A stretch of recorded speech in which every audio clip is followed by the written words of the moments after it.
I was diagnosed with leukemia in September 21st, 2012. It's a date I'll never forget. And I became a police officer a year later. My name's Kaya Patel. I'm an acting inspector currently on an emergency response team. When we talk about policing, we talk about the policing family. Ultimately, we're always there for each other. That, to me, has been encompassed when I was first diagnosed and then throughout the time when I've been diagnosed. My colleagues have been really understanding. Having the ability now to be able to support other people has been a real privilege. It's tough at times, it is very, very tough because of the nature of what cancer is.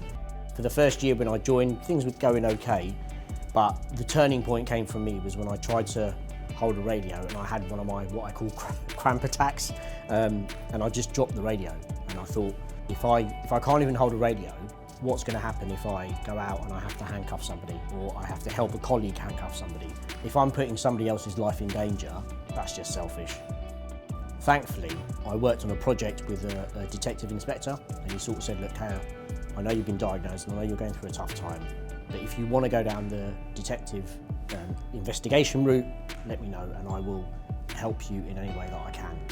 I realised very quickly being in investigations that I could still contribute to the betterment of society and I could still support victims and I could still help.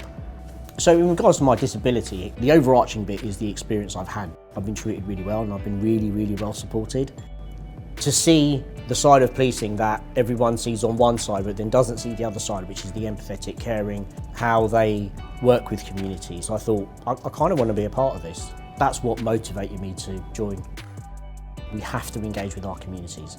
And sometimes what that means is making sure that police officers are representative of those communities so that we can take that first step into that community and break down those barriers.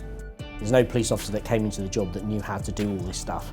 They were trained how to do it, and it was done through practice and experience and life experience. If you've got empathy and a willingness to serve your community, to me, you've got the skills to be a police officer. There isn't many other places in the world where you can say my job every day is to help people. I like to think that I'm a good example of somebody who has a disability, lives with a disability and joined the police.